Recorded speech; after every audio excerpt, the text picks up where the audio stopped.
Something is What? better than nothing. Wait, what? Did you just say something started? Wait, what? What? What started? The existential dread and the heat death of the universe. Okay, nihilist. Hey, that's your job. I'm the optimist. Is that the dynamic? You're nihilistically pessimistic, and I'm nihilistically optimistic. As long as we're both on the same page. Yeah. Oh god. Oddly fitting You're for who we're talking about today. you're the fucking kill me type, and I'm like, well, at least I'm gonna end swiftly.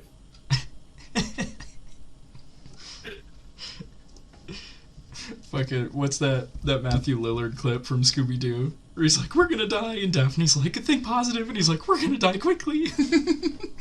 Yeah, pretty much.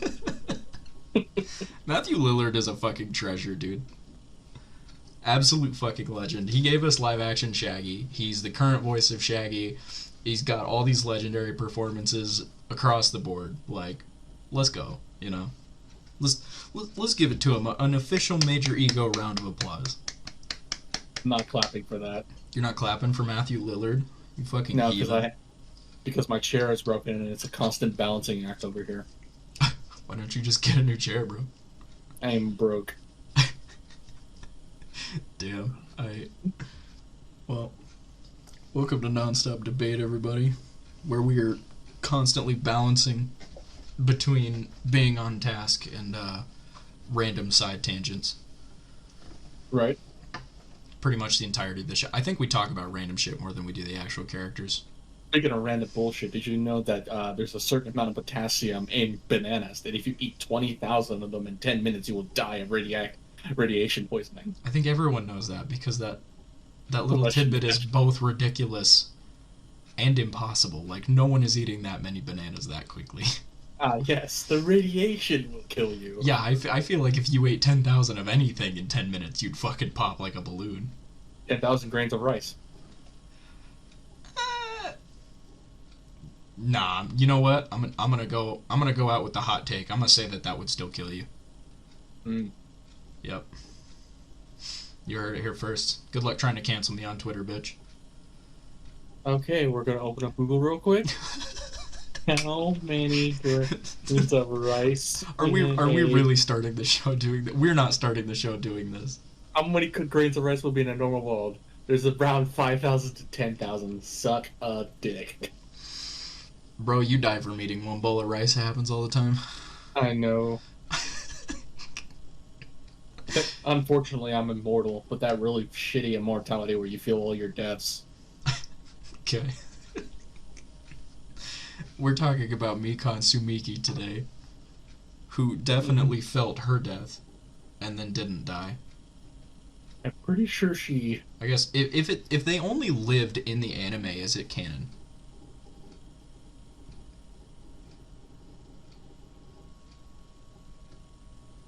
You pose an interesting question. Because we only know that Hajime succeeded in bringing them all back in Danganronpa 3, which I guess technically is canon with the rest of the series, but I mean V3 doesn't pick up the main storyline, so like there's no confirmation there. Yeah. I mean, we could say that she definitely experienced her death. She definitely did experience her death. Yeah, her execution's fucking weird, man. We'll get to that later, though, here in a little bit. She is the ultimate nurse, which very helpful for fucking autopsies and investigations and shit for the first two chapters. Oh boy, she's this game's fan service. Oh lordy. She is my fan service. She's everyone's fan service. My god. Look, man, I'm easy to please, alright? I didn't give two shits about Mikan, really, until she started snuggling with Hajime, and then I was like, oh, wait, she cute as hell, though. What's going on, bro? I'm feeling things. And then she fucking died. And I was like, damn. It feels bad. My booty call, no. That's a lie. I actually liked Mikan.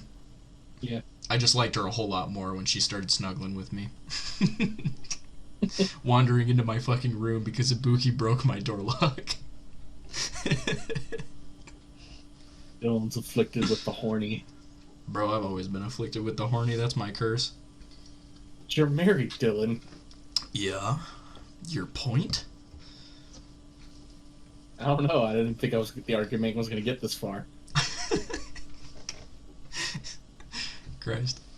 That was kind of the "you're married" line was my ace up my sleeve, and you kind of just proved that with a single comment. Yeah. She is a blackened. This bitch fucking kill people.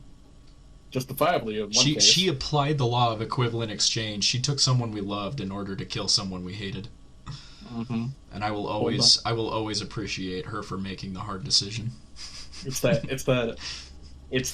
equivalent of that guy doing the salute and then bursting into tears. Yeah.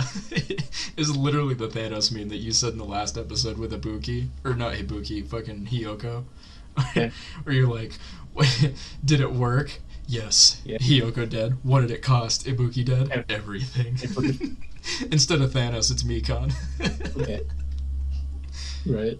She made the hard choice because she knew she was the only one strong enough to do it, bro. That's all there is to it. She wasn't afflicted with despair disease. She wasn't evil. She just knew that no one, she knew no one would understand. She did it for the players, not for the other characters. She knew what she was doing. Despair disease actually kicked in halfway through the trial, just for dramatic. Yeah, right. She was totally lucid and knew what she was doing up until the trial, and then she was like, damn, I'm feeling mad evil right now. Nah, I'm glad I cut that bitch. Fuck her. God. Oh, man. In terms of design, she doesn't really stand out because her hair covers up most of her body. Yeah. Not like... I guess by the silhouette rule, yeah, she doesn't stand out too much. She's pretty, like, cookie cutter. Yeah, but then go to color. Yeah, go to color. Actually, I think she looks pretty good. She's got, like, the nurse apron on. I like how she's got the wrappings on, like, one leg but not the other, and then, like, one wrist and not the other. I don't know why, but one of my favorite things about her design, actually, is her hair. I love that it all ends in, like, blocks, like rectangles, and it's, like, very, like, her bangs are very, like, cut uneven, you know? Yeah. Yeah. I don't know why. I want to say it like adds to her patheticness, but that's not quite it. That's not like a thing that I like about her. It's like the innocence, I guess, is more what I'm trying to say. It's subtly telling you that she's got some trauma. It's telling you that she's got issues, not like she's a like bad person because of it type of issues, but like she's been through some bad shit, you know. Mm-hmm. And she's like being the ultimate nurse, obviously she's good at like taking care of others, but it like kind of tells you that she's not good at taking care of herself, which is kind of another like give and take type of talent, which given with how clumsy she is, constantly falling over, that also explains the bandages she's got all over her because she's not constantly injuring herself by just being clumsy. Ironically, if you actually look in her backstory, you're wrong, Dylan. She actually takes very great care of herself. That's why she became the ultimate nurse. Yeah. Because she literally self-heals her all the way back up to basically full HP basically every time. Yeah. I haven't actually looked at her backstory stuff. So, I think I spent time with her when I played Danganronpa 2, but... I don't know if it could be like, oh, I know this character inside and out. Yeah, I don't think it was like for very long, though. I enjoy her a lot, though. I've seen people, like, I brought this up in the last episode with Hiyoko. I've seen people mention that they only like Hiyoko because she shits on Mikan so much. And I'm like, why do y'all hate Mikan so much, though? What did she do, you know? Yeah. She's literally just this sad, gentle girl who's just trying to, like, be nice, but is, like, way too nervous around people. Like, she clearly has, like, no social skills. But it's, like, it's like a cute how they stumble over themselves kind of thing, almost, you know? And, like, that's not me being, like, inflicted with the horny, quote-unquote. That's just, like, a character trait that I find very charming in the, like, softies like this, you know? Yeah, the timid characters. That's what you look for. She's very timid. Mm-hmm. Mm-hmm. And, it, like, it makes her a prime target for Hiyoko's fucking bullying, but I'm like, what did Hiyoko do to make y'all hate her so much that you're willing to let Hiyoko stay just for her own torment? Like, you know? Of like, please why? Answer us in the comments, or I'm going to go contact the one guy in our friend group. I ask people to comment why they like Hiyoko.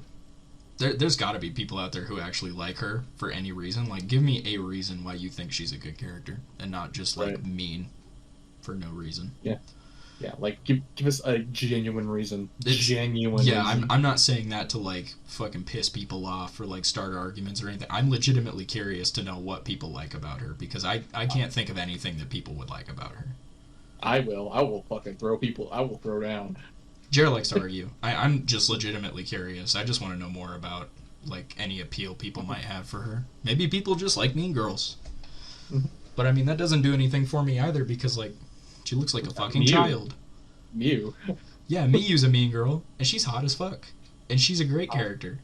Yeah, hot as fuck. And actually, ironically, I think if you actually were mean back to Mew, it would actually be a very healthy and stable relationship. Oh yeah, it's kind of like parasitic. I guess not even parasitic. I mean, she's definitely got a fucking like. You ever heard? She's got like a shame bickering like an old, bickering like an old married couple. Oh yeah. You guys get in fights like every day, and then you go home and hate fuck after you get done grocery shopping. But it's the good kind of hate fuck. It's the one where we both enjoy. Yeah. It's like when you're done fucking, you're just like, that was nice. Why were we fighting again? It's like, I don't know, just dumb shit, like always. It's like, yeah, true. And then they go hang out, and then they get in another fight, and then they hate fuck again.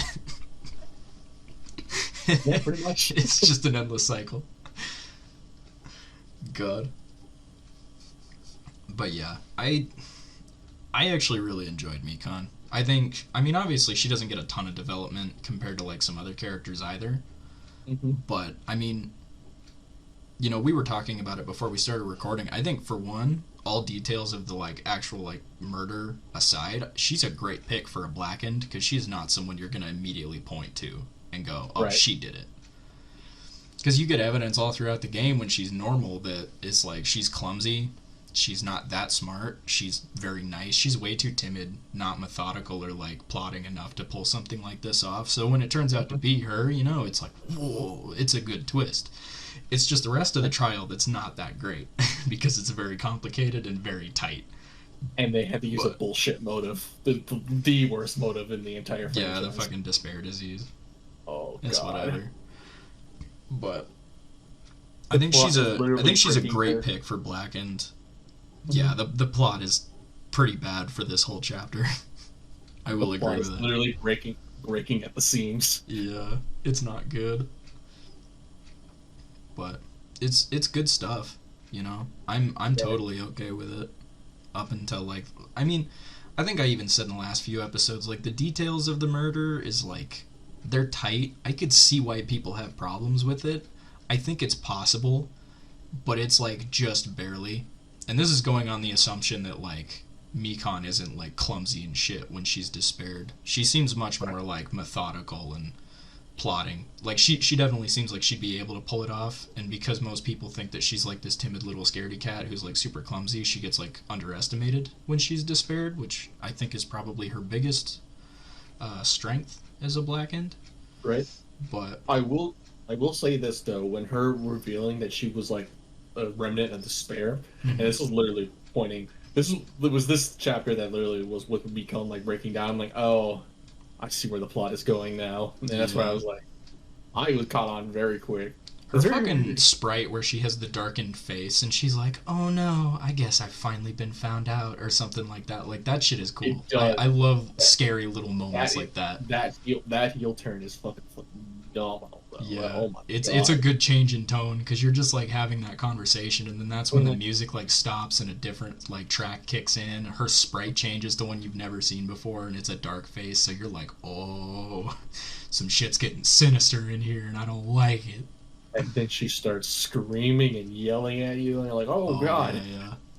She started crying at first, and you're like, well, I don't think this could happen. I'm like, I don't know. We might be picking on her. And she plays on your underestimations right up until she realizes they definitely are not working anymore, and then she finally says, all right, fine, no more fucking around. And you're like, what the fuck, Mikan, did you just swear? And then she's like running at you screaming. God. Yeah. You know what she reminds me of? I don't know if this is like really off topic, but have you ever heard of the indie horror game that was like Sachi no Kasuba? I don't think so.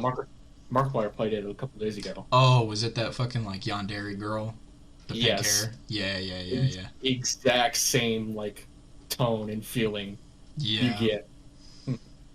from when Mikan is like despaired up, darkened, and it's like being serious right now. Same feeling. This like quiet, soft-spoken, it's like a cinnamon it's like a cinnamon muffin character who is also a serial killer. Mm-hmm. Like there's no like nice guy turning into a killer because the world is cringe type fucking mentality. It's like straight up like, oh hi, I'm a sweet little cinnamon roll, but I'm not afraid to stab you in the fucking throat and drain your blood into a tub. And you're like, whoa, all right. Reminds me of the fan animation. I know you've seen this one, Dylan. You remember Cupcakes? Yes. Yes. Same vibe. That's some ancient fucking like internet shit. Holy. Yeah. I don't know. I think there's a lot of like. I think with the character herself, I think there's a lot of good stuff going on with Mikan writing wise. Right. It's just like how the murder is handled. I think is kind of like. I think it's there. I think it's there, but they probably could have used more time to like hammer out some finer details and take out some stuff that wasn't. They should have had a longer time gap, not like 5 to 10 minutes. Yeah, if even that. Mm-hmm. Yeah, they should have found a way to like work some more like wiggle room in there for me. I would forgive all the problems this case would have if Hajime and Fuyuhiko had to walk all the way to Island 1 instead of just staying on Island 3. Yeah, instead of just running down the literal street like 2 buildings down to the fucking titty typhoon. Yeah. It's like, damn, girl, you got there before them even though you left after? Like, what the fuck? And then you set up all the shit and then met up with them? What the fuck? Yeah. The timing's incredibly tight. Incredibly tight. And like, if they had to walk all the way back to the hotel on the main island, mm-hmm. I could buy it. I could actually 100% buy it, and it would actually be, okay, this is feasible and plausible.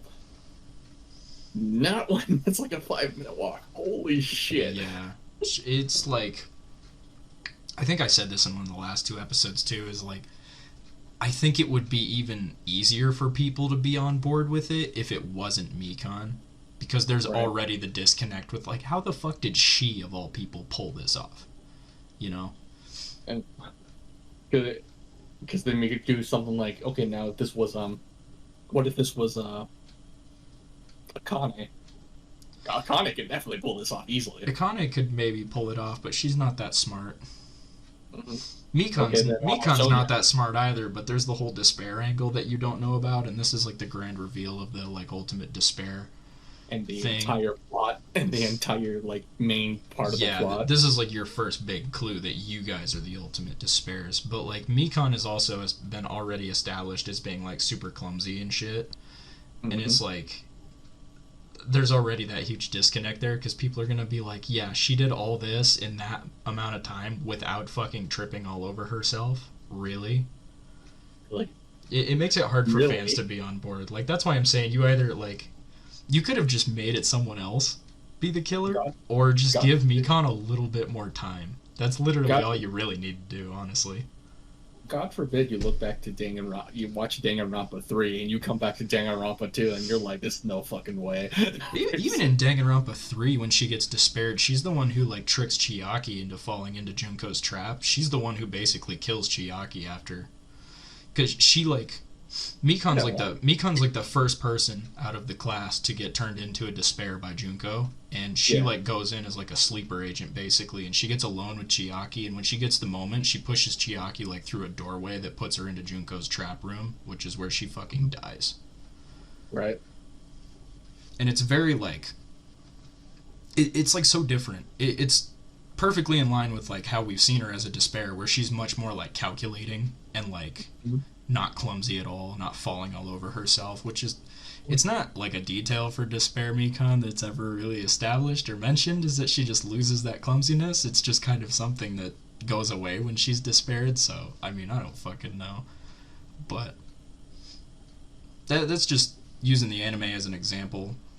Probably still just going off of what they've already established in the game, because, again, Mikan doesn't get a ton of character development, but she gets some. She's also the most fucked up, I think, out of all the despairs, because she cut out her own fucking vagina and took Junko's, which, how? Ultimate Nurse bullshit logic. Oh lord. Yeah, it's like, one, how do you even do that? Because I don't think that's quite possible. Two, Junko was fucking smashed into paste, so what did you even take? You know? And three, fucking ew. Yeah. I think Nagito's got the only, like, I think he's got the only, like, realistic one, because when she gets crushed, I think one of her hands is left, like, outside of the boulder, or whatever it was that smashed her. So, like, obviously Nagito can take that, but, like, what the fuck is Mikan taking, you know? I could buy if Fuyuhiko took an eyeball. Yeah, maybe one of her eyes popped out of her head and, like, didn't get crushed. Mm-hmm. That's something. Other than that, no. Yeah. It's like a lot of it just, like, how? You know? What the fuck did you take from her? But, you know. We didn't even talk about her execution much yet. We mostly just kind of covered the murder. Did it happen? I guess we didn't even really cover the murder. We're just talking about, like, the writing behind it. But, yeah, her execution is fucking weird, man. It's like a drug trip that you're experiencing from her point of view. Right. But it's like, makes sense. It's like wacky and over the top like most executions are, but it's like an artistic type where it's like telling a story. The problem is that I just don't understand what the story is telling exactly, other than that she just got a fucking lethal injection and hallucinated a shit ton before she died. Right. That also goes into the, did it actually happen or did it not happen? Yeah. Because it's like, what? She gets on like an arm that rockets up into fucking like the sunset, and then that's it? You don't even see her like die? Yeah. She just like rockets off into the sunset on a giant arm, and then it just like cuts back to the trial room, and Monokuma's like, damn, that execution was crazy, huh? Okay, let's go back to our rooms for the night. And you're just like, well, wait, what happened? What the fuck happened? You know? It's weird because considering what came before and what came after her execution, it's really, really an odd one out. Well, yeah, because before this, who did we have? We had Peko cutting up Fuyuhiko. And that told a great story. Yeah. At the cost of a couple characters losing like complete character development, but right. And then who comes after this? Gundam. Oh yeah, Gundam. Gundam's is great. Yeah, her execution is fucking weird, man. I don't really like it just because it feels so like. I mean, it sucks to see your favorite characters die, but I think part of like what makes the executions great is that it's like you caught the killer. And there's almost like a finality to seeing them die. You don't really see Mikan die. She just kind of like leaves. Right. She says, "Aight, bro, I'm about to head out," and then she just fucking rockets away. Vanishes. Yeah. And Monokuma's just like, "Oh yeah, she did." You're like, "All right, well." Okay. We'll take that word for you. Like using Leon's execution as the baseline, like we've been doing. Like you see the punishment, you can very easily visualize the punishment and like imagine what that pain must feel like, but it's still kind of cartoony and it's still kind of over the top, but it's brutal. And there's a finality to it because that's the part where the music, like the choir kicks in, and it's like a zoom in on like the silhouette of Leon's body and all the bloody baseballs on the floor and everyone just like standing and looking on in like horror. You don't really get any of that with Mikan's. Again, it's just this weird like hallucination drug trip type thing where she just like is losing her mind and gets on a fucking arm and rockets away, and that's it. And she's naked for half a frame. Yeah, I remember watching it the first time and I was just like, what happened just now? Like I remember being very confused by her execution. Right. And even if we're going to go off logic, there's some, like goofy ones, like for Mondo, for example.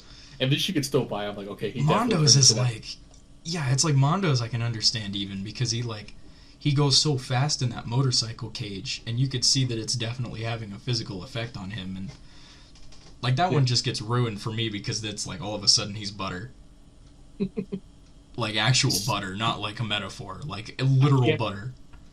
I can't believe it's not butter. God. No, it's not butter, it's Mondo. It's such low-hanging fruit. Yeah, I don't know. I'm assuming the, like, idea is that it's, like, more of a, like, metaphoric execution, but right. I don't know. It just doesn't really meet my standards for like good executions in the series. I think this is the actual worst execution in the franchise. I wouldn't say it's the worst, but it's definitely down there. What? Okay, name an execution worse than this. Not Mondo's. You are wrong. No, I don't think Mondo's is that bad. Again, Mondo's at least has some finality to it, where you see him actually fucking perish. Right. Right. Oh, I'm trying to think. I was gonna say Kiyo's, but honestly, I love watching him get fucked. Boiled alive. Not in a fun way either. Like in a get fucked kid type kind of fucked. Twice. Yeah. His body and soul got destroyed. I can't think of one off the top of my head because I'm having a hard time remembering like all of the executions right now. But it's not Gundam. It's not Chiaki's. It's definitely not Kaede's. It's not Kurumi's. Chiaki's is very appropriately themed. I think that one's actually pretty good. Yep. Can't be Kyo's. Can't be Gundam's. I mean Gonta's, and it's definitely not Kaito's. Yeah, no, Kaito's is great.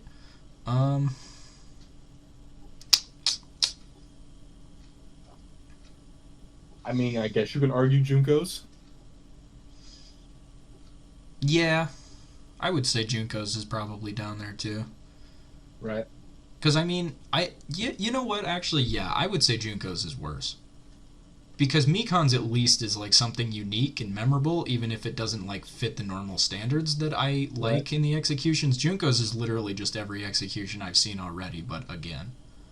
And how did she not die from the first one alone? Yeah, like that one I would say is worse, just because it didn't do anything different or new. It was just all the shit that you've seen throughout the game already, just all in a row again.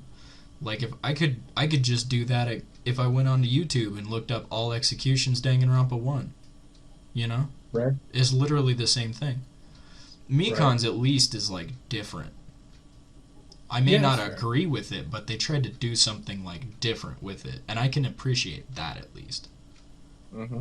So, yeah, there you go. Second worst execution in the game. Fair enough, I guess. Only because I'm gonna have to rewatch it. Honestly, I just remember being like very not satisfied by it and just very confused. It spends half the time of the entire thing for the takeoff. Yeah, and then the takeoff happens, and then there's no like payoff to it. There's no death. It's just, and she's gone. But boy, howdy, Mikan sure is hot. Am I right, guys? Or am I right? Yeah, I don't know. I don't want to say it's like I don't want to say it's just like a straight up bad execution.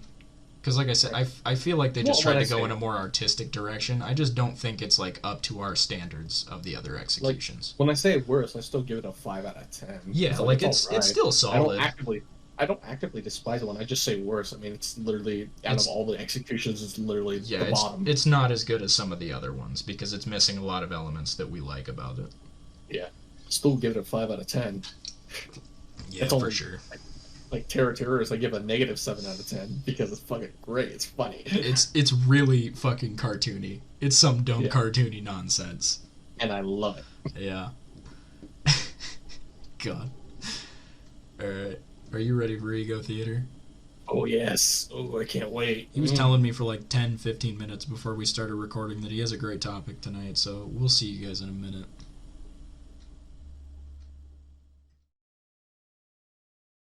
And now it's time for Ego Theater.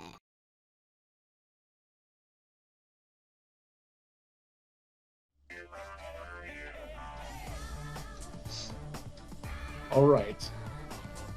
For this Ego Theater, let's discuss which character from Punch-Out who you are. Am I allowed to say Aaron Ryan because I'm Irish? No. And I do eat a lot of cheeseburger? That would make you Little Mac. No, Little Mac has them in his gloves. He doesn't eat them. Who says he doesn't eat them after the match? Who says Aaron Ryan doesn't eat them after fucking knocking you out 6 or 7 times with his fucking cheap bullshit? I don't think that man eats. Bro, I think I would be Aaron Ryan because I fucking eat cheeseburger I like making fun of the people I'm playing against, and I am literally the "you cheated, well, get good, fucker" kind of guy. Right. You're like, Dylan, you wouldn't win if you weren't such bullshit lucky, and I'm like, how about you just get good and then you'd win anyway? Yeah, you do like playing Game & Watch sometimes. I actually don't play Game & Watch. Like, almost ever. And when I do, I meme. I just go for hammer and, like, literally nothing else.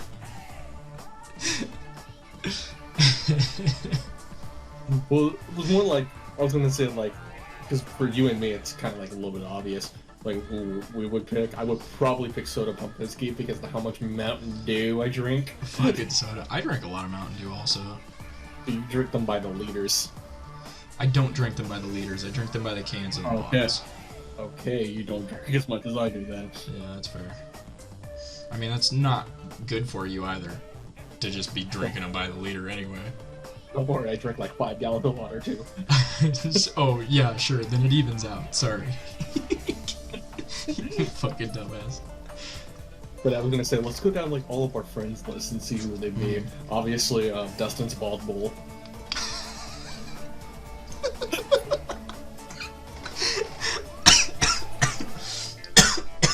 I know I used the GIF, I put him as Aaron Ryan, but that's because Aaron Ryan's fucking intros is hilarious, and... Aaron Ryan's is great. Fuck, man.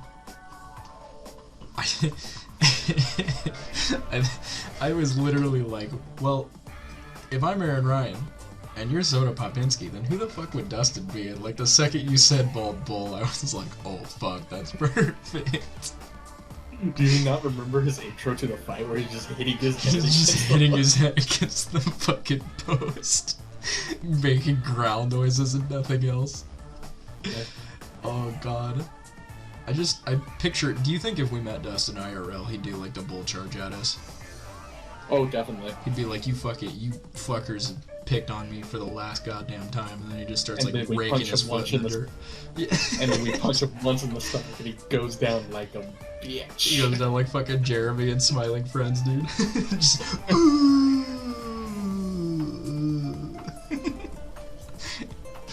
God. If you guys haven't seen Smiling Friends yet, go check that shit out. That's just funny as hell, dude. I would unironically see Scoot be Disco Kid. Who would Noah be? Ooh, that's a tough one. Don Flamenco. Because of how much he likes taunting people. Oh, and God. Benda! ¿Qué pasa? ¿Quieres más? God. What about Joey? Obviously. Glass Joe. I was gonna say Great Tiger for some reason, but you know what? That works. Glass Joe. He's pasty, he's 5'2", very tiny. He's French? No. Albanian, but close enough. Does he eat croissants? I don't know. Let me go type him up real quick. Joey, leave a comment. Leave a comment in the podcast today. Do you eat croissants? And if so, you are French now. I'm sorry, I don't make the rules. Mm-hmm. Say goodbye. He's gonna kill us one of these days. He's gonna hire Dustin when Dustin gets his official Hitman license. Yeah, pretty much. He's gonna be like, yeah, I need you to kill Dylan and Jer. And Dustin's gonna be like, hey, I've been waiting for someone to hire me for it. PJ would be super macho man. Super macho man. I can see it actually. Release the bogus. Yeah, release the bogus. Hell yeah, dude. Oh god. I was gonna say who would Ash be, but there's no female boxers in Punch-Out. Emily would definitely be Mr. Sandman. I have no qualms that Emily would beat all you know of us what? in a fucking fight. Yeah. Emily would just straight up demolish us. Probably, dude. God, I can't actually think of who Ash would be. Vallejo would be Great Tiger. Why Vallejo? I don't know, because I don't think he's Bear Hugger or King Hippo. feel like he'd be Bear Hugger, actually. I think Bear Hugger's a good fit. Fair enough. I mean, Vallejo likes animals, right? I think he likes drinking. And I'm already soda Pumpkinski, so... It's true. Well, doesn't Bear Hugger have like a flask of maple syrup or some shit like that? Yeah. I love Punch-Out, man. Holy shit. One of these days we gotta get Dustin to play the game. Because now who's another really funny, like more laid back boxer? Piston Hondo? Nah, Piston's too honorable, bro. He wouldn't be a good fit for like anyone in our group. Von Kaiser? Too angry. Too uptight.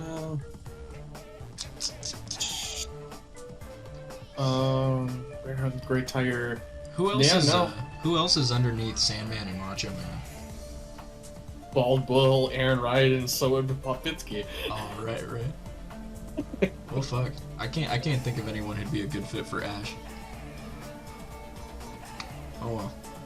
The only laid-back fighter is either Little Mac or Piston Hondo. Yeah. Well, now who would be Doc Lewis?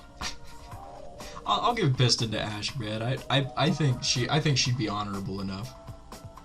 Until you fight her the second time and she actually just baits us out. Yeah. She'd play it smart, bro. Play to win. Mm-hmm.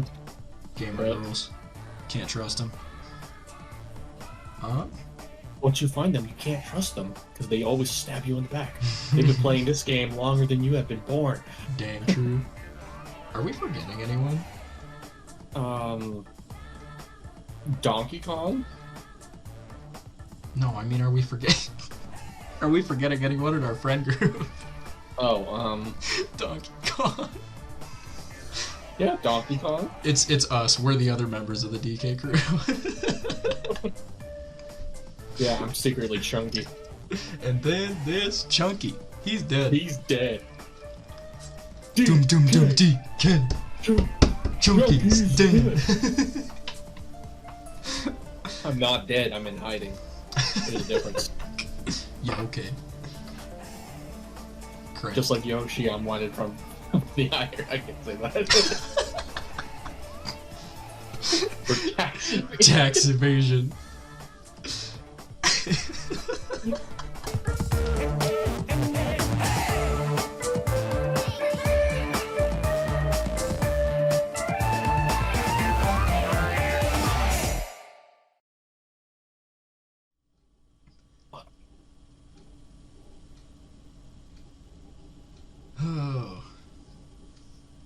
What an ego theater. Hope you left it off right there when I said fuck. I didn't even hear you say fuck. I just cut it at the silence. Oh, that's fair. Yeah. Well, it took me 45 minutes to make that gif. Well, yeah, it's fucking Aaron Ryan moving around like a fast piece of shit. It's probably hard to track ahead on top of that. You'd be surprised at 2 frames a second. Animation tracking in Camtasia is just a pain in the ass in general. Like, it's not difficult for me to do now that I've done it so much, but it's still like a pain in the ass. Yeah. Once you learn how to do keyframes, you're all good. Yeah. Alright, well, we're moving on to how well written Mikan is. Actually, it's just Little Mac. I just realized that. Alright. We'll give Little Mac to Ash then. Okay, now we're going back. If she cares at all. Christ.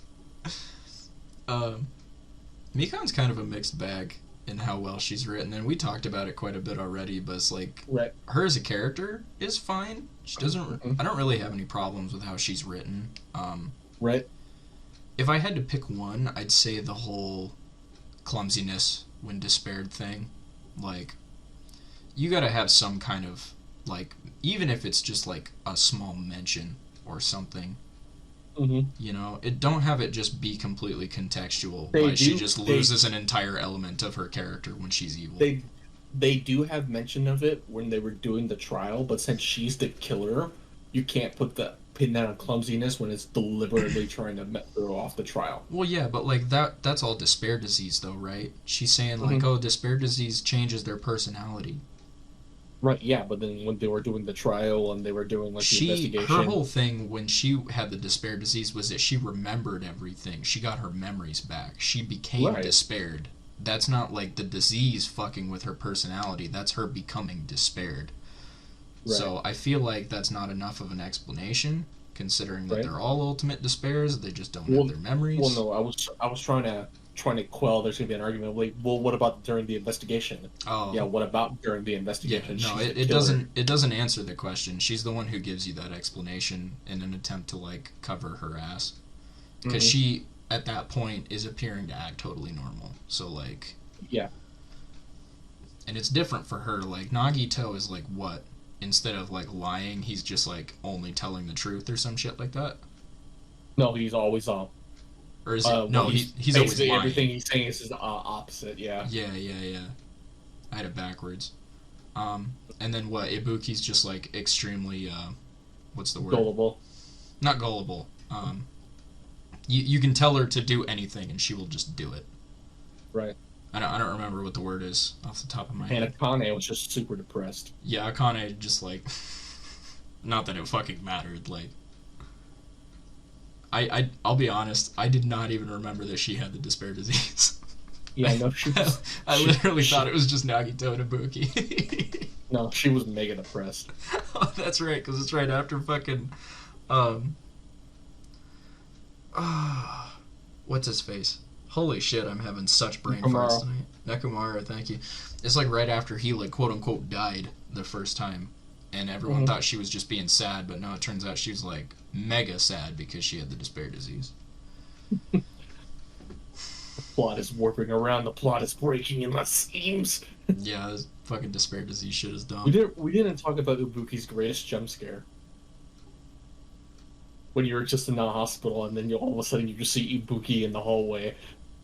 I don't remember that, like, scaring me. It scared the piss out of me because I looked away for a second and Ibuki's just there. I'm like, fucking Jesus Christ. Christ. Yeah, no, but I don't think that scared me. I was just like, oh, hi, Ibuki. Fuck. What's up with you, girl? You look like shit, you know? Unique hospital gowns, right, though? True. Yeah, no. I don't know. I think character-wise, she's got a decent little... I don't even want to say she has an arc, but she's, like, active enough that you get to learn a little more about her. And you know what's big? She's kind of like Leon in the sense that, like, as far as Chapter 3 is concerned, she was just there to be the killer. And it's like, that's fine. And she wasn't getting a ton of character development, but, like, what she serves for is, like, the big reveal of, like, she's the major clue that you guys are the ultimate despairs that you keep hearing about. Like, she's there to be a big, like, plot reveal, not necessarily be developed as a character like Fuyuhiko was, and that's fine. From a writing standpoint, if she wasn't getting a whole lot of use anyway, that's fine. You still did something with her character that meant something. Hiyoko. And you know what aggravates me even more? Is that if Mikan literally ever did get like a word in, like anywhere or eyes, she has to be the person who has to get the word in so Hiyoko can immediately talk her down and be a Yeah. If she had anything to add to any conversations, Hiyoko immediately followed it up with an insult. Which is another thing that we didn't like about Hiyoko, is just... Yeah. It inherently makes Mikan worse because Hiyoko's gotta be a raging bitch for no payoff. It was like when I played Danganronpa 2, literally every time Soda ever said anything, and Jared can attest to this because he watched me play through the whole game, literally any time Soda ever said anything, I immediately followed it up with, shut up, Soda. And it was because, again, he was my love-to-hate character, like Hifumi. I hated him, but I loved him, and I loved hating on him. That's just how he was, because he's this pathetic little puppy dog following around after Sonya, who I wanted to be with, so I was like, no, fuck you, Soda, she's mine. And it's like, I'm sure it's funny after a while, but by the end of the game for Jer, I'm sure it was just like, come on, Dylan, leave him alone.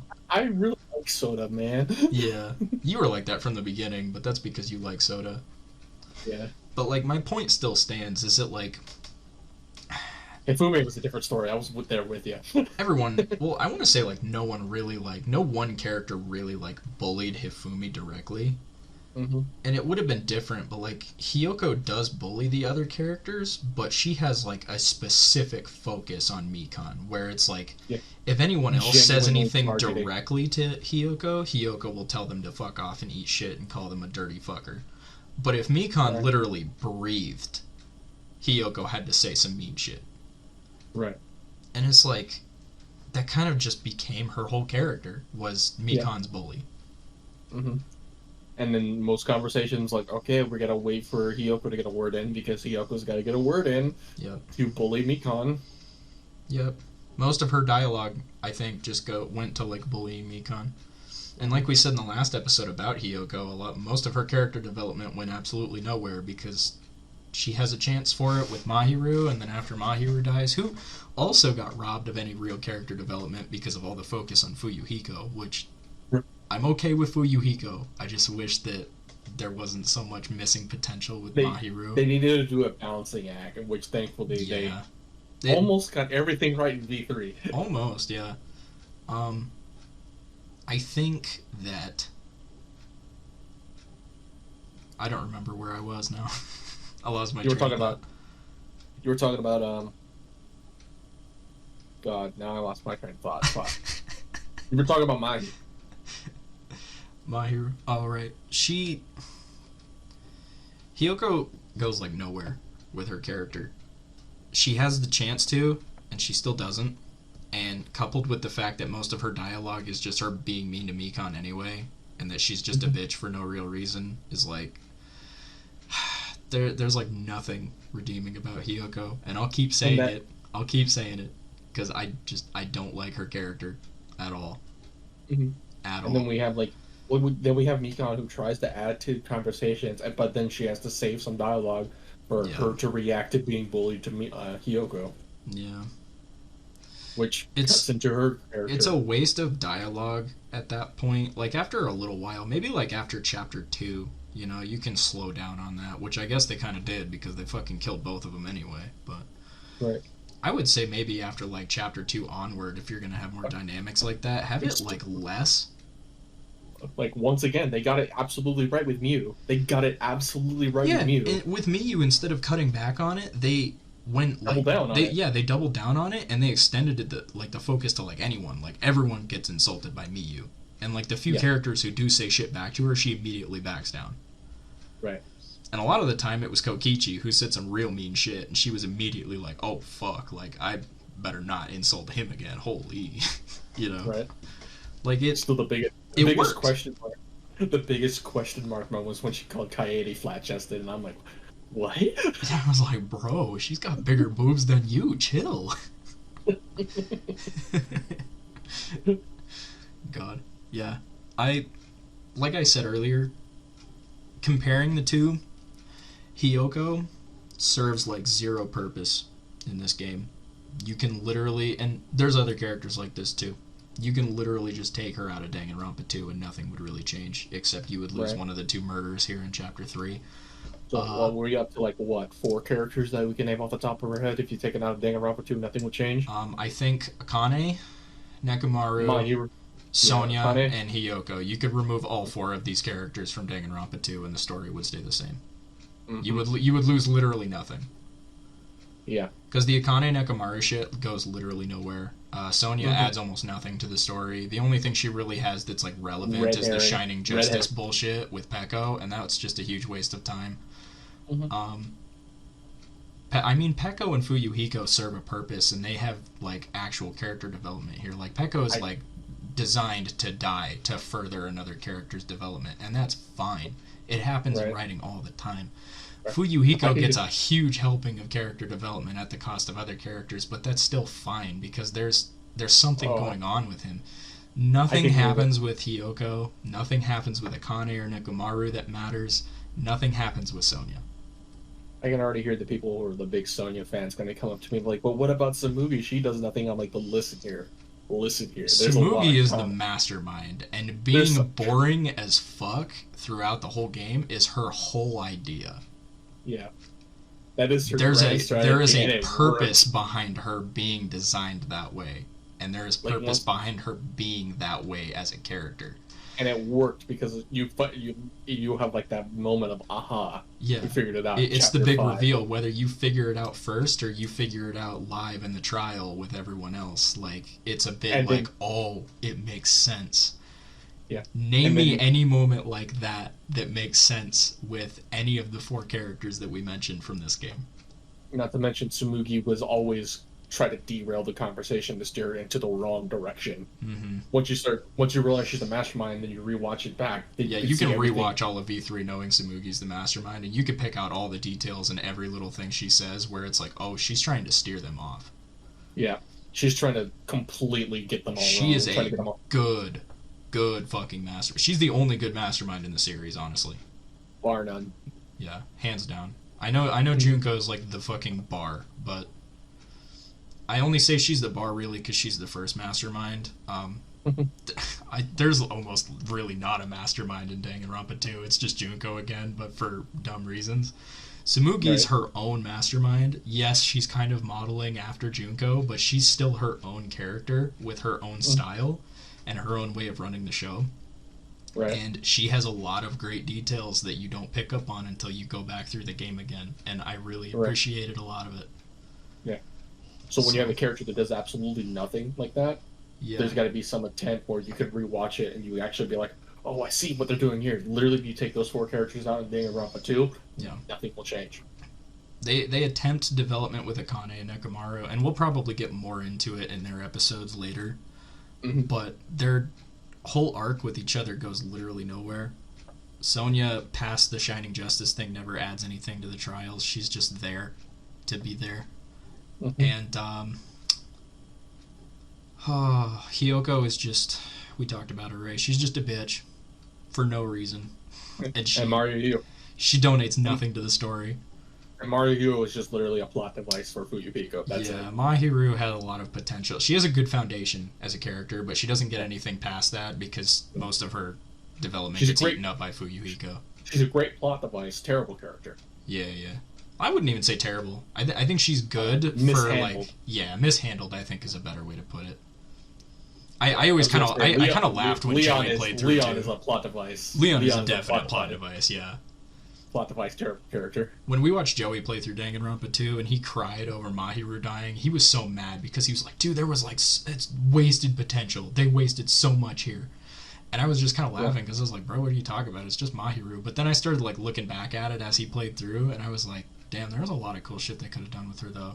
And she was a pretty neat character. She just didn't like get any building, you know? I don't care. Yeah, no, that's fine. She's not your cup of tea anyway. That's fine. I don't know. I'm a big character guy, and it makes me kind of sad when I see like good potential, and then it just goes nowhere, and I'm like, oh man. Especially being a Supernatural fan, because the whole like last 4 years of that show were nothing but wasted potential. So, yeah. How's it feel, huh? Me, a Star Wars fan.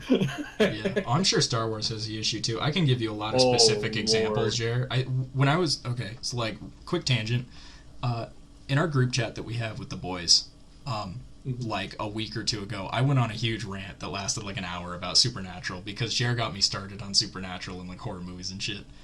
And everyone started going to bed before I was done, but I think the last thing I said on the topic was like, Jared, the guy who ran the show for the last few years of Supernatural, did a lot of things that I know you would hate too. And I was going to give you examples, but then you went offline and you never came back, so I assumed you went to bed, and I didn't want to keep blowing the chat up. So I'll talk to you about those later, because I know you'll agree.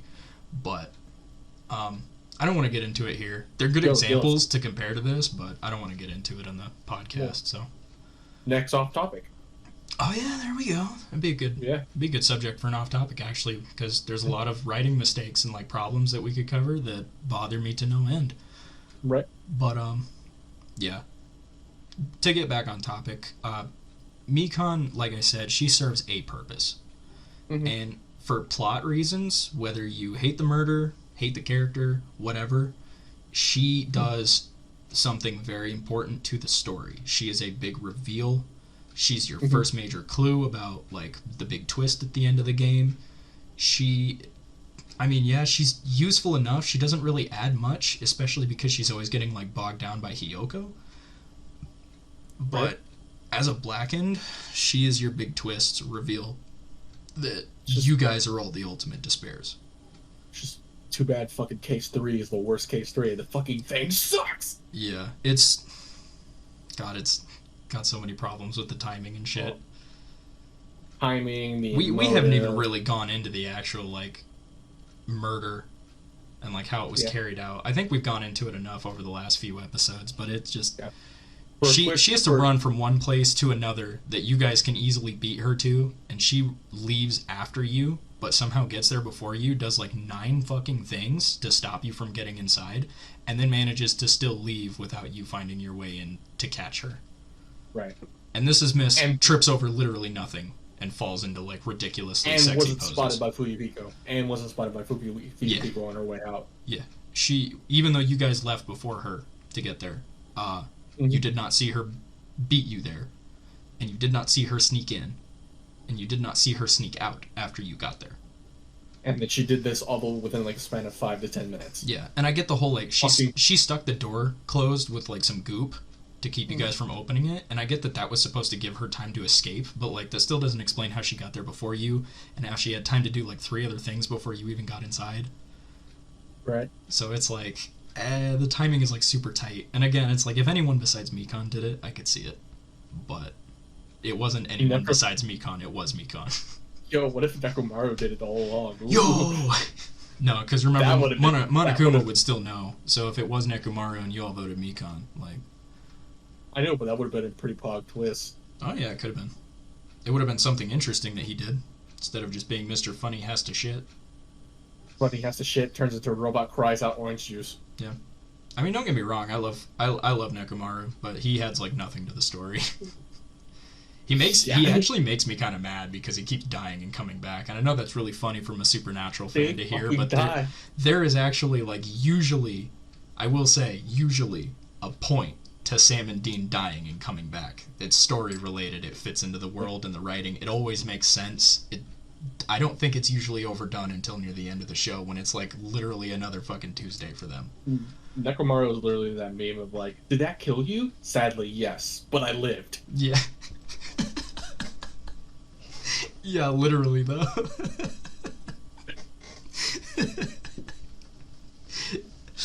God. He's the next person we gotta talk about too. Oh boy. Yeah. This kind of carries over into Impact too. Is again, Mikan she didn't have any major development, but you get to know enough about her just by like being around her and her being involved in the like general conversations. You learn enough about her to decide whether you like her or hate her. Yeah. That's fine. I know there's people who don't like her. A lot of people don't like the timid characters. A lot of people just don't like her being fan servicey. I know people hate that. I It's don't fine. like Mikan being fan service. It's really weird. Yeah, you're welcome to like and hate whoever Why? you want. No, Okay, I don't this is think the I don't first think Mikan being fan serviced is weird. I think Hiyoko being fan serviced Why is would weird. you pick the character that's clearly been traumatized and abused to be the fan service character? That seems is kinda also a distasteful. good point. Yeah, that's very You distasteful. got to remember that fucking Japan is weird though. I know, but still, why?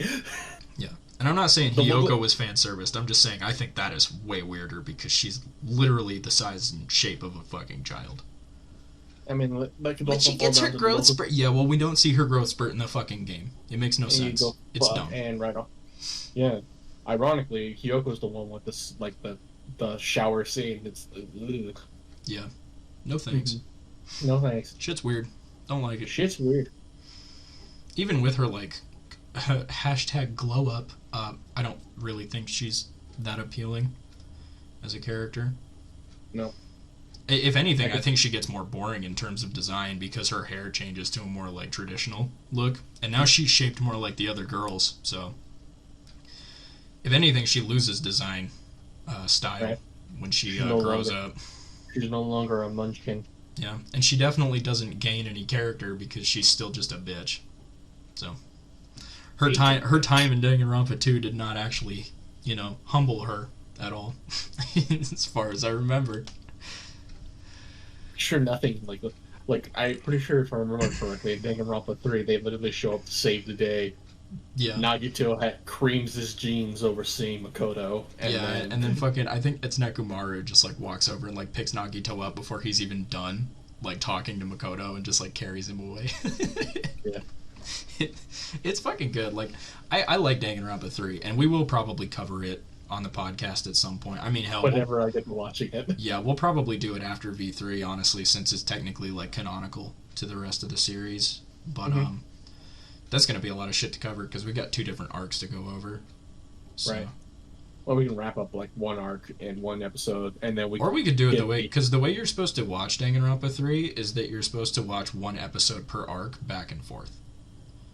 So, like, you gotta watch the first episode of Despair Arc, and then after that you gotta watch episode 1 of Future Arc, and then after that you watch episode 2 of Despair Arc, and you just keep, like, trading back and forth every episode. Sounds like a migraine and a half. I mean, it kinda is. I watched it with Noah on, like, a streaming site. And Noah had, like, complete control because we were, like, screen sharing it, so he just, like, switched every episode back and forth. He, like, queued up whichever one was next, but, like... I am not doing that.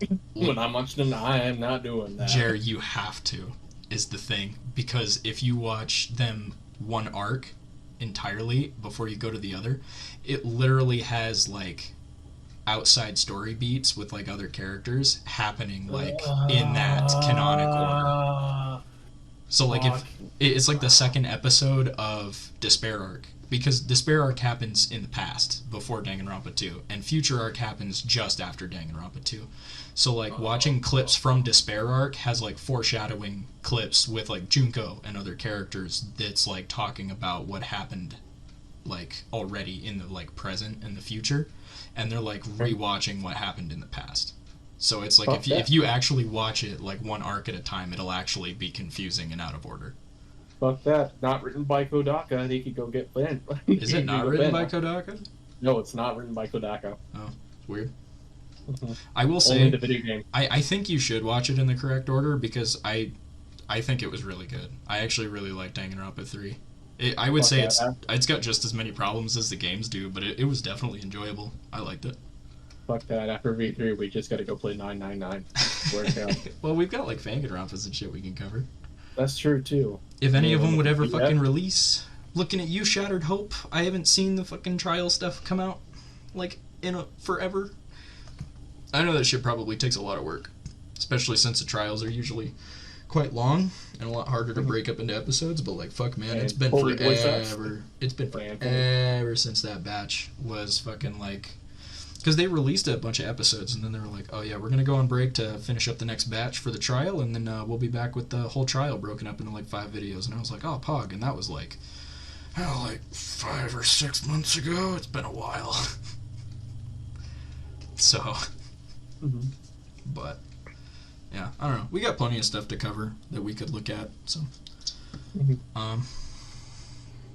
Alright, trivia time? Right.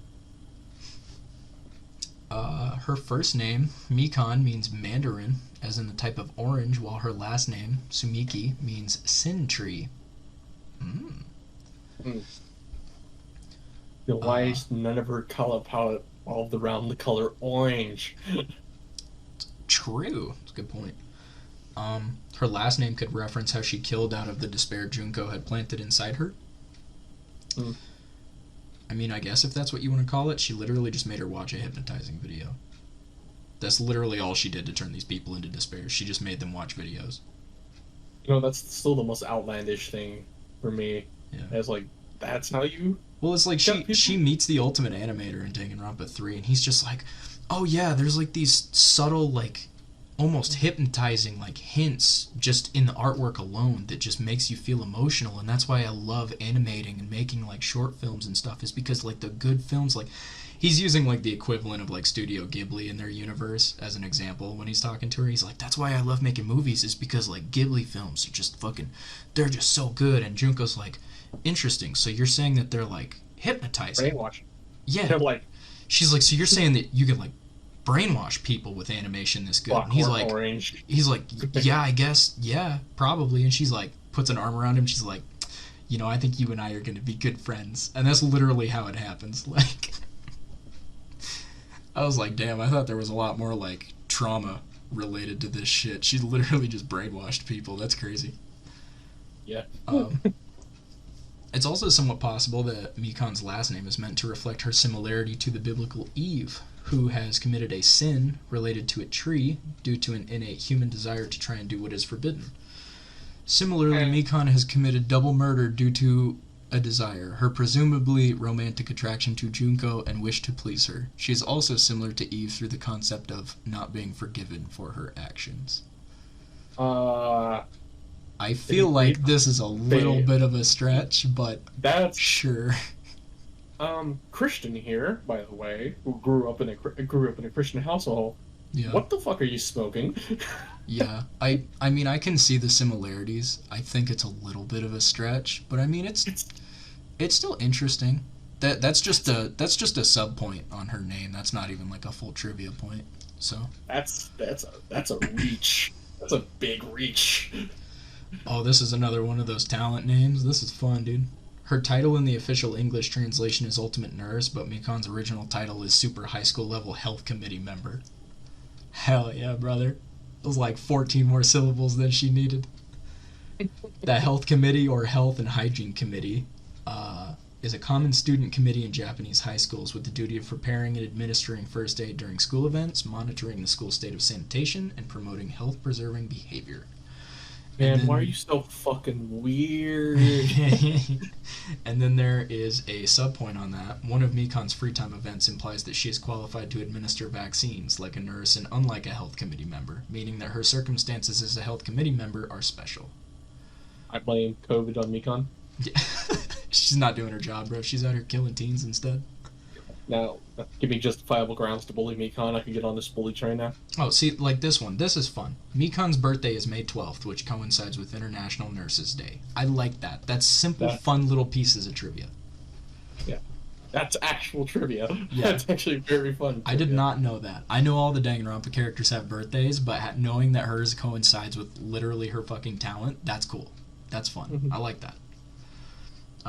Mikan's death poster in the trial room is crossed out with a nurse's cross in reference to her ultimate talent. Yep. I knew that. Yep. I love the death portrait uniqueness. That's one of my favorite things in the later games. Especially in 3, because like everyone has their own portrait, whereas in 2 is when they first started doing it. There's only like 4 people who have their own unique death portraits. Most of them are pretty generic. E3, everyone.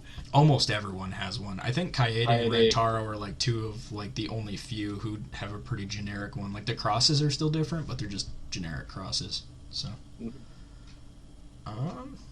there's a strong possibility that Mikan suffers from dependent personality disorder, as she fits nearly all of the symptoms. Okay. Subpoint.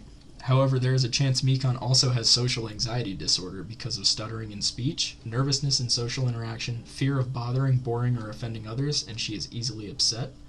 There's also a strong possibility that Mikan has histrionic personality disorder, as she also fits nearly all of those symptoms.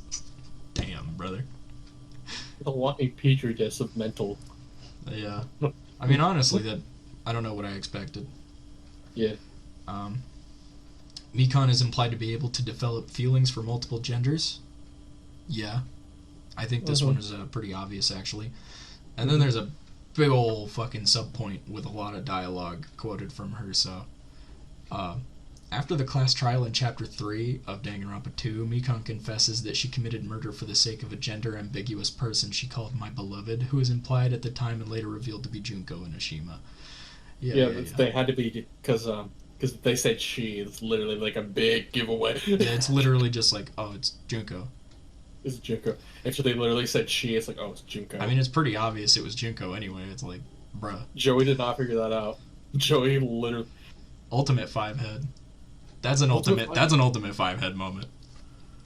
Can guess the order of everyone who's going to die next in the first game. Literally just casually guesses the next fucking murderer as he's moving into the next chapter. Can't figure out that Mikan saying her beloved is actually Junko.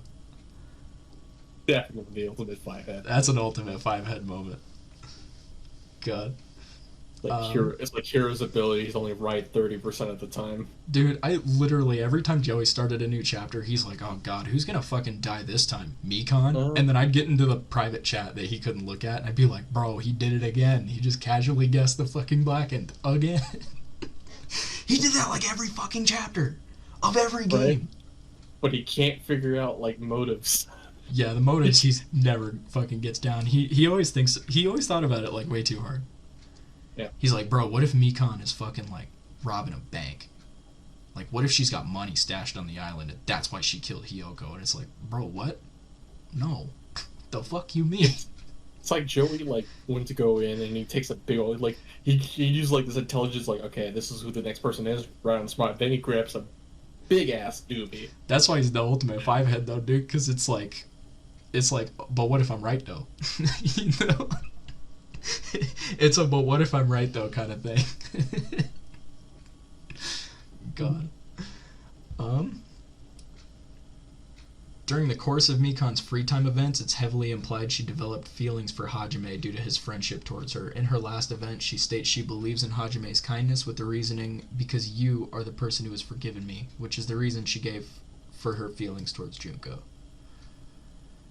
I mean, yeah, but like... So Hajime got laid. Pretty much everyone falls in love with you if you do their free time events all the way through, though. Yeah, fair enough. Which is another reason we don't look at them is because, like... Well, a lot of the time the guys don't, yeah, but, like, all the girls, if you go through all their free time events, they always, like, can we be official? Like, by the end of it, you know? Right. They're all fucking horny. All of them. All of them. But... I mean, that's another reason we don't look at the free time events as much, is because, like, again, you could literally just sleep through every free time event without experiencing any of them. That's why it's important we look at, like, all the character development you get without the free time events, is because if it's possible for you to skip them, then what else do you possibly learn about the characters, you know? Right. It's not even a matter, I don't think. I think we said it's a matter of it being canon or not at the beginning of the podcast when we first started doing Nonstop Debate, but by now I think it's evolved more to it's like they probably are canon to a point, but it's like, again, you can just skip all of them.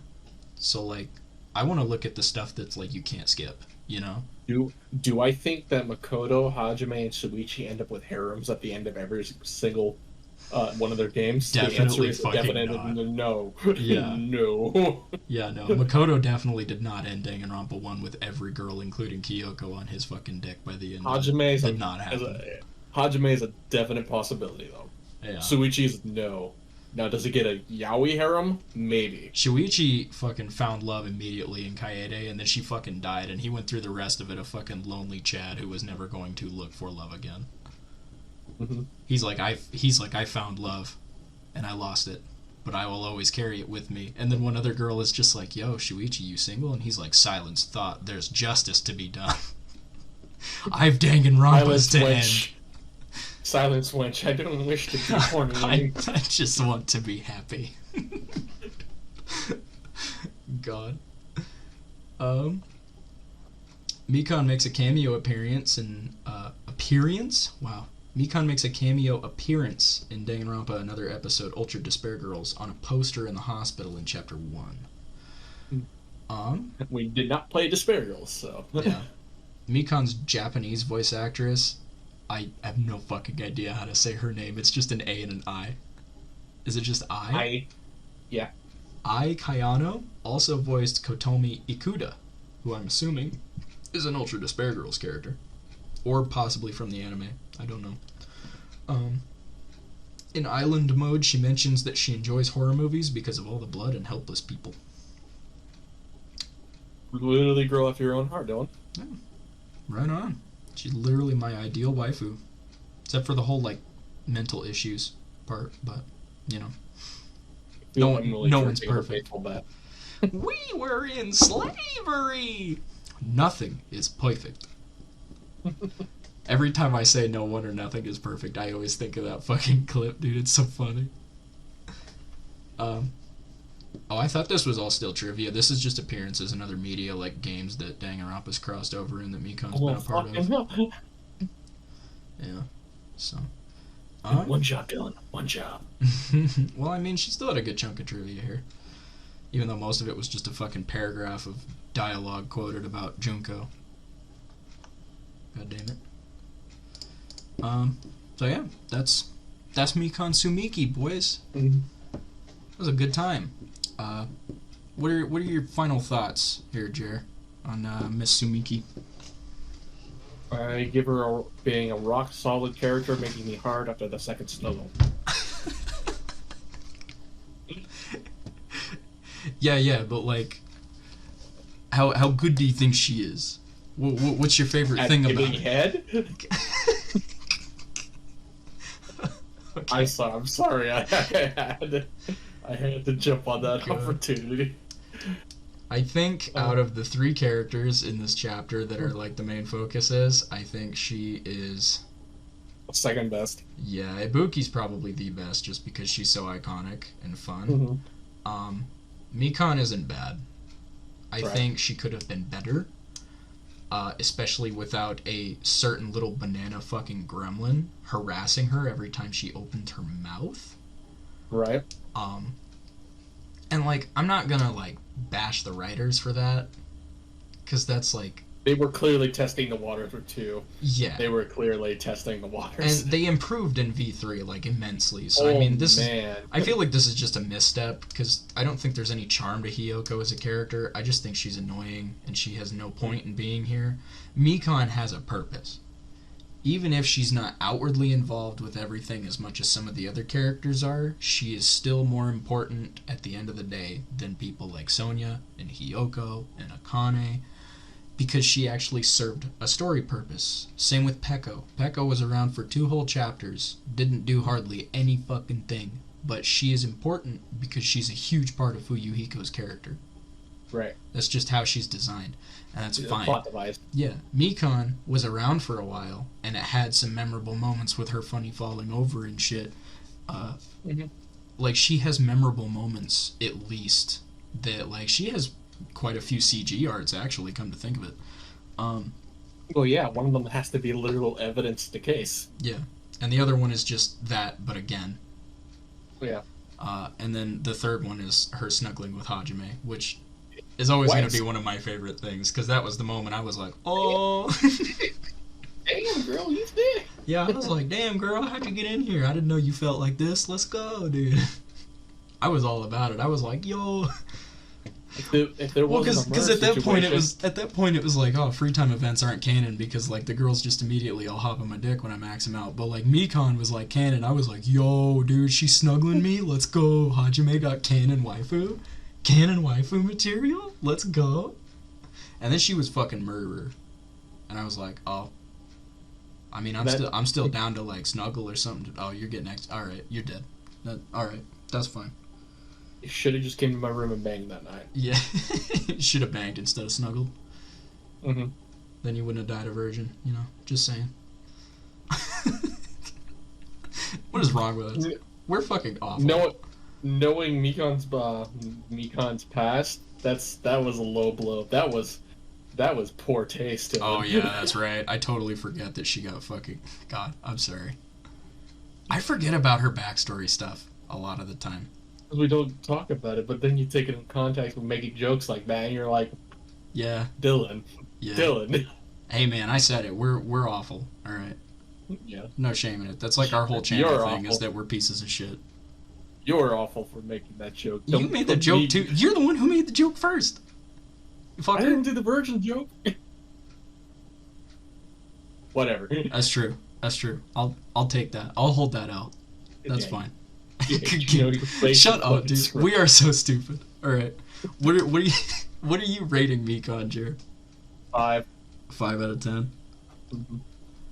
I will give her.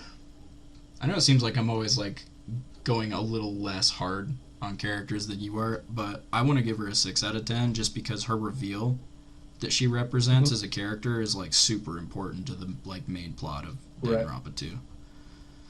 And like I'm just based on like how like good I think her design is alone, on top of that, I think she warrants a 6 at the very least. I just think her cons are a little bit more heavier than her pros, to be honest. Yeah, I mean, she's definitely still got some big problems in the fact that she doesn't really get anything else going on with her for how long she's around. But, I mean, she's also useful in investigations. She's constantly gives you. I think she has at least one piece of evidence that's relevant in every trial just because she does the autopsy and gives you information on how they died. I was going to say, literally, she's literally the autopsy report done of duh. Yeah, yeah. But I mean, she also is able to give you information that Monokuma doesn't usually put in the Monokuma file. Right. Because she performs an actual physical autopsy. And I mean, shit, it's Until just like she lies. it's just like fucking Kyoko in Danganronpa 1. Like, everyone was so, like, disturbed with her touching the body. I'm like, bitch, how else are you gonna get fucking evidence? Are you kidding me? You're expected to solve this murder, bro. You don't want to... You're too scared to touch a dead body? The fuck? You know? I mean, it's the same thing with Mikan. It's like, if she didn't do it, who else was fucking gonna? I was gonna say, like, Dylan, I'm pretty sure you would have touched the dead body at the start first when you see a dead body. Shit, bitch, I'm all about murder mystery shit. If I was caught up in a killing game, I'd be in fear for my life, but I'd still be like, nah, bitch, I'm solving this murder, alright? Y'all can go over there and, like, pussyfoot and be scared. I'm gonna go fucking touch that body. I'm gonna look in the pockets. I'm gonna fucking check their gender, because apparently that's something I should keep an eye on just in case. Like... if my life is in danger, I'm solving this murder, bro. I ain't going home in a box. Let me just do my first Monomi thing and puke all over the floor real quick. Yeah, fucking Monomi. Yep. Talking about her is gonna be fun, but that's not for a while. Yep. So yeah, next time we are talking about Nekomaru Nidai, which there's going to be a lot of shit jokes. And not, like, shitty quality jokes. Like, those will be present, too. But, like, actual jokes about taking a shit. Because that's also his whole character. And before Hyoko fans are going to be like, well, she's at least better than Kokichi. Oh, you say that I don't think anyone is going to say that. Literally no one is going to say that. I've been to the Danganronpa do you know Reddit. actual people who think that she's better than Kokichi? I've been to the Danganronpa Reddit and people really hate Kokichi. Why do people hate Kokichi? He's like one of the best characters in the series. I cannot, for the life... There's no talking sense to these people. Apparently. Because they're like, he's a bully, he's mean, he commits murder, he's a liar, he's all this and that. I'm like, yeah, that's the charm of him. He's an interesting character. He literally... He knew he was on the fucking Truman Show before he knew he was on the Truman Show. And he still... He was literally doing it for the views, bro. Kokichi is a modern-day content creator. He's doing it for the content. It's a lie! Yeah. That's still the greatest thing ever he did. He's one of the best characters in the series. You can fight me on that if you want. I really don't care. Bro has split his head open, has a concussion. The first thing he does is like, yo, this would be a sick, nasty prank. God. Oh, man. Alright, well. Well, we call him goated. Goated. Yeah. God. Do you want to hear something, like, super fucking, like, boomer sounding? Like, I know we're not that old, but, like, I heard people saying goated all the time, and I knew, like, it meant, like, they're fucking, like, awesome and amazing. Right. It was not until, like, a few months ago that I realized that they were saying it because it stands for greatest of all time. Wow, you really are a millennial. Yeah, I heard that, and I was like, oh, you know what, that actually makes a lot of sense. Like, I still understood the meaning of the word, I just didn't realize that that's why it meant that, is because it was an acronym for greatest of all time. I was like, oh, that makes a lot of sense, actually, never mind. I'm a fool. Yeah, point and laugh. Don't laugh. Point and laugh, it's fine. While you're pointing and laughing, fucking, I don't know, turn the light off on your way out, you bitches. Even though it's like 3 a.m. in the morning. It's not even 3 a.m. for you, kid. Shut up. But the viewers, it could be 3 a.m. for them. It's 3 a.m. somewhere. Which means I could pull out another beer. You don't drink beer. I know, I drink one Mountain Dew. I'm on my second liter. I am Soda Pumpkinski. Christ. Have a good night, you bunch of heathens. You probably have cheeseburgers on those guys on Good Mac.